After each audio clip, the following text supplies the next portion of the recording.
A atividade pesqueira pode prejudicar a conservação dos bens subaquáticos, que, quando localizados, ainda correm o risco de não terem um destino apropriado. É o que vamos ver agora.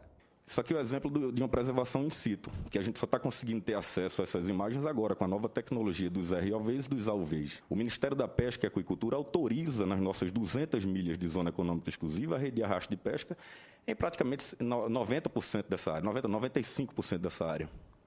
Então, de que forma vai estar preservado se a gente aderir a essa convenção, se a gente aprovar um projeto de lei que preconiza a preservação in situ? E essa imagem mostra com muita clareza um naufrágio, aqui um sítio arqueológico, essas linhas, essas ranhuras aqui na imagem, mostram que esse sítio arqueológico foi completamente comprometido. E, inadvertidamente, ninguém tem culpa. O pescador está lá pescando e o sítio arqueológico está lá embaixo. Como é que a Unesco fala que quer conservar para gerações futuras? Que futuro? Só se a gente parar a atividade da pesca. A convenção, retomando a convenção, nós falamos em prioritariamente sua preservação in situ. Prioritariamente, não é exclusivamente. As condições serão dadas. Na preservação do patrimônio cultural, existe um princípio, existem alguns princípios que norteiam a preservação do patrimônio cultural como um todo. Primeiro, a reversibilidade. Se hoje não encontramos as condições necessárias para a preservação e proteção de um bem, o melhor que a gente pode fazer é deixá-lo à espera de alguma técnica, de alguma condição que o faça no futuro.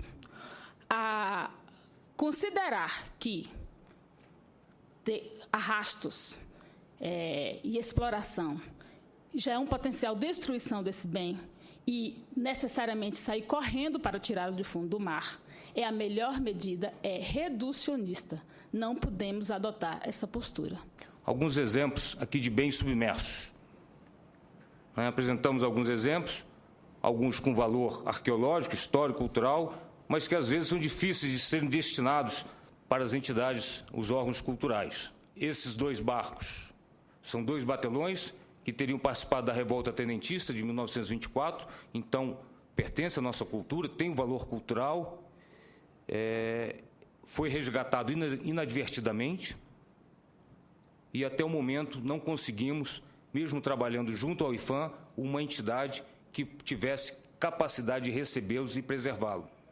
Até hoje ele encontra na mão de um fiel depositário, na mão de um particular, por dificuldade, pela dimensão desses bens. Uma chata de 18 metros e outra de cerca de 24 metros. Outros exemplos de bens, nós temos aí milhares de canoas monócoras espalhadas pelos nossos leitos e margens de rios e lagoas, e nós também temos dificuldade de destinar esses bens, porque eles não têm valor financeiro, mas têm um valor cultural, sem dúvida, quanto muito da nossa história. Fico muito triste de ver, comandante, ali aquelas embarcações que têm valor histórico, jogadas ao relento, sem qualquer responsabilização. E aí nós estamos aqui discutindo uma preservação do que está lá, tiraram de lá e nós não está encontrando espaço e lugar de um órgão público que faça a preservação deste patrimônio histórico. Então, eu fico muito chocada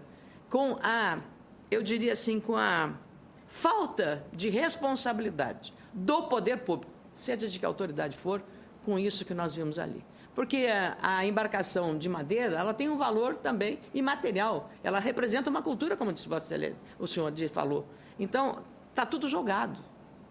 E nós não vamos fazer como fez o Vasa Museum, lá em Estocolmo, que eu já tive o prazer de visitar, de recompor aquela embarcação do século XVI inteiramente e fazer hoje um museu que é uma das referências para a navegação, é uma das referências para a história e para a cultura da rica Suécia. Então, nós deixamos ao relento essas embarcações, que um dia vão ficar tão expostas, quando poderia ser um valor para estimular os jovens, as crianças, a reconhecer o valor que tem a nossa história. Também deveria ter nesse projeto e na própria lei, na 7.542, o princípio, deixar claro, chamado princípio da restituição. Nada mais é que restituir os bens encontrados no território brasileiro para os estados de origem. Esse é um ponto importante na Convenção da Unesco de 2001 e é um ponto importante que o Estado brasileiro deve observar nos seus compromissos internacionais e na construção das suas legislações. Ou seja, vai tomar as medidas para zelar pelo patrimônio cultural, vai tomar as medidas para assegurar o desempenho de uma atividade econômica, se for rentável, mas também se compromete, caso haja bens que foram ou furtados ou roubados de outros países e que afundaram, ou de embarcações de outros países que afundaram, enfim, de alguma forma, claro que o Estado se compromete sempre a restituir para os proprietários, para os legítimos proprietários dos estados de origem, os bens encontrados nos mares brasileiros. Né? Esse eu acho que é um ponto também importante. Nós, da representação da Unesco do Brasil, recomendamos a continuidade do debate em torno da aprovação do PL e sabemos que o órgão de Autoridade Nacional de Cultura vem junto com a Autoridade Marítima discutindo, trabalhando e avaliando procedimentos a respeito desse assunto. Nossa posição é que o debate continue e estamos abertos para tal. No entendimento da Marinha, o PLC 45, ele vai preencher uma lacuna existente hoje na lei, que refere-se à destinação final desses bens, que passaram para o domínio da União e a sua preservação. O PLC 45/2008 permite que cada um dos entes públicos atue dentro da sua atribuição, a Marinha do Brasil na segurança do tráfico aquaviário e o IPHAN na preservação e fiscalização do patrimônio cultural brasileiro. Cabe ressaltar que esse PLC 45/2008 foi fruto de entendimento entre a Marinha do Brasil, IPHAN e Comunidade de Arqueologia Brasileira. O projeto ele faz menção a sanções penais, dizendo em alguns pontos, se eu não me engano, os artigos 2º, 4º e 5º, 14 também chega a mencionar isso, que os atos contra o patrimônio são crimes contra o patrimônio nacional, mas isso precisa ser adequado, são crimes, na verdade, contra o patrimônio cultural, e isso está na Lei de Crimes Ambientais, então precisa haver uma compatibilização do projeto com a Lei de Crimes Ambientais, que é uma lei mais atual e que está mais condizente, adequada com essa situação, e a previsão das chamadas sanções administrativas, que também não está no projeto e é um ponto que tem que ser discutido.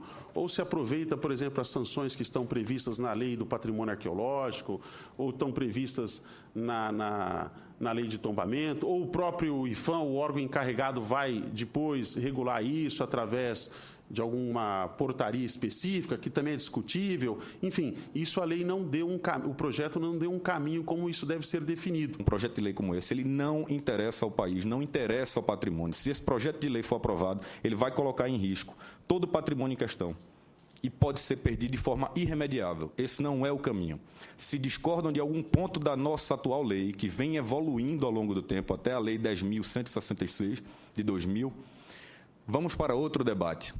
Vamos debater a convenção, mas a gente está falando aqui de um projeto de lei eivado de vícios. Realmente é um assunto que vai me exigir muito mais trabalho ainda, depois do que eu ouvi aqui dos especialistas, né? Porque realmente é um tema, não só um tema que envolve as questões constitucionais, mas envolve questões do interesse da sociedade, que é o patrimônio que nós temos, né? E também questões de ordem política, que não podemos deixá-las também a descoberto. Vou ter que redobrar a minha atenção sobre isso. Tá? Além da Comissão de Educação, o projeto de lei também será analisado pela Comissão de Meio Ambiente do Senado. Uma discussão fica por aqui. Você também pode acessar o programa pela internet, www.senado.leg.br/TV. Participe, mande sua mensagem. Obrigado pela companhia e até o nosso próximo Em Discussão.